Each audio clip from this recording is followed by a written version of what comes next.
નમસ્કાર. રવિવાર આ શબ્દ સાંભળતા જ કેવો આરામનો અહેસાસ થાય છે નહીં? પણ શું ક્યારે એવો વિચાર આવ્યો છે કે આ રજા આપણને મળી કેવી રીતે? એની પાછળ એક બહુ જ રસપ્રદ કહાણી છુપાયેલી છે. ચાલો આજે એ જ ઇતિહાસને જાણીએ. આ સવાલ આમ તો સાવ સીધો લાગે ખરું ને, પણ એનો જવાબ ઓહો, એ તો ઇતિહાસ, સંઘર્ષ અને સાંસ્કૃતિક જોડાણની એક લાંબી ગાથામાં છુપાયેલો છે. તો ચાલો આજે આ રહસ્ય પરથી પડદો ઉઠાવીએ. આજે આપણે રવિવારની રજાને બહુ સામાન્ય માની લઈએ છીએ, પણ એક સમય એવો હતો જ્યારે અઠવાડિયાની રજાની કોઈ કલ્પના પણ નહોતી કરી શકતું. જરા વિચારો તો, એ સમયમાં બ્રિટિશ ઇન્ડિયામાં જે મિલો હતી, ખાસ કરીને બોમ્બેની મિલો, ત્યાં કામદારોની શું હાલત હતી? અઠવાડિયાના 7 દિવસ કામ, કોઈ રજા નહીં, કોઈ આરામ નહીં, બસ કામ, કામ અને કામ. આ એકદમ કઠોર વાસ્તવિકતા હતી એ જમાનાની. હા, માત્ર એક દિવસના આરામ માટે આખો સંઘર્ષ ચાલ્યો. આ કઠોર પરિસ્થિતિઓમાંથી જ એક એવા આંદોલનનો જન્મ થયો જેણે ઇતિહાસ બદલી નાખ્યો. જુઓ, આ ખાલી લાંબા કલાકોની વાત નથી. મજૂરોનું જીવન ખરેખર બહુ જ કષ્ટદાયક હતું. એમને અઠવાડિયાના 7 દિવસ કોઈ બ્રેક વગર કામ કરવા મજબૂર કરવામાં આવતા. આ શારીરિક અને માનસિક બંને રીતે અત્યંત થકવી દેનારું હતું. પણ જ્યારે શોષણ એની ચરમસીમાએ પહોંચ્યું ને, ત્યારે એક અવાજ ઉઠ્યો. એક એવા નેતા આગળ આવ્યા જેમણે કામદારોના હક માટે લડવાનું નક્કી કર્યું. અને આ લડતના કેન્દ્રમાં હતા નારાયણ મેઘાજી લોખંડે. એમણે મજૂરોની આ પીડા જોઈ, એને સમજી અને નક્કી કર્યું કે બસ, હવે બહુ થયું. એમણે જ અઠવાડિયાની રજા માટેના આ મજૂર આંદોલનની આગેવાની લીધી. આ કોઈ એક દિવસની લડાઈ નહોતી. લોખંડે અને હજારો કામદારોએ લગભગ 7 વર્ષ સુધી, જી હા 7 વર્ષ સુધી સતત સંઘર્ષ કર્યો.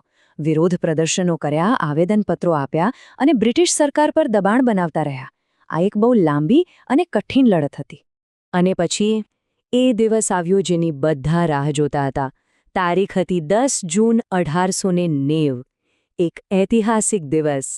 આ દિવસે બ્રિટિશ સરકારે સત્તાવાર રીતે જાહેર કર્યું કે હવેથી રવિવાર રજાનો દિવસ ગણાશે. કામદારોના અધિકારો માટે આ ખરેખર એક બહુ મોટી જીત હતી. ચાલો, જીત તો મળી ગઈ, પણ એક સવાલ હજી બાકી છે કે ભાઈ રવિવાર જ કેમ? સોમવાર, મંગળવાર કેમ નહીં? તો ચાલો હવે આ પસંદગી પાછળના કારણો જોઈએ. આની પાછળ એક નહીં પણ 2 મુખ્ય કારણો હતા. એક કારણ તો બ્રિટિશ શાસકોની પોતાની સુવિધા સાથે જોડાયેલું હતું, અને બીજું કારણ લોખંડેની એકદમ ચતુર દલીલોમાં છુપાયેલું હતું. જો, એક બાજુ બ્રિટિશરો માટે રવિવાર એટલે ચર્ચ જવાનો દિવસ, એમના ધર્મનો દિવસ, તો એમના માટે તો એ સગવડભર્યું હતું જ. હવે બીજી બાજુ હતા લોખંડે. એમણે એકદમ જોરદાર દલીલ કરી. એમણે કહ્યું કે ભાઈ, રવિવાર તો હિન્દુ દેવતા ખંડોબાનો દિવસ છે, સૂર્યદેવનો દિવસ છે.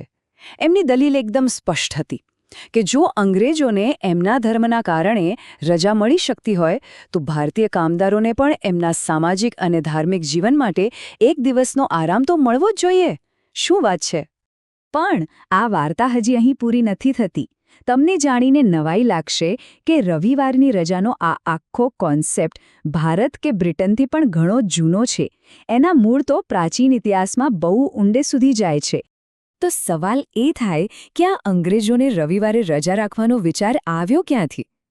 આ સવાલ આપણને સમયમાં ઘણું પાછળ લઈ જાય છે, એક એવા સામ્રાજ્ય તરફ જેણે આખી દુનિયા પર ઊંડી છાપ છોડી. વિશ્વાસ નહીં આવે, પણ આટલું જૂનું છે આ બધું.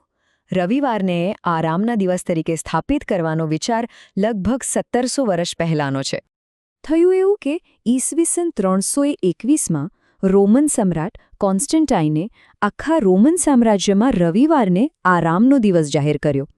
પછી આ પ્રથા ધીમે ધીમે આખા યુરોપમાં ફેલાઈ, બ્રિટન પહોંચી અને ત્યાંથી બ્રિટિશ શાસન દ્વારા આપણા ભારત દેશમાં આવી.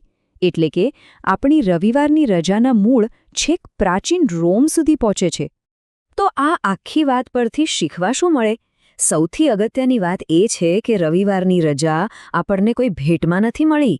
એ હજારો કામદારોના વર્ષોના સંઘર્ષ, એમની દૃઢતા અને એક નેતાની દૂરંદેશીનું પરિણામ છે. એટલે હવે પછી જ્યારે પણ રવિવારની રજાનો આનંદ માણીએ ત્યારે નારાયણ મેઘાજી લોખંડે અને એ અસંખ્ય કામદારોના સંઘર્ષને એકવાર જરૂર યાદ કરજો અને વિચારજો કે આપણા રોજિંદા જીવનમાં એવી બીજી કઈ કઈ વસ્તુઓ છે જેનો આવો કોઈ છુપાયેલો ઇતિહાસ હોઈ શકે છે. વિચારતા રહેજો.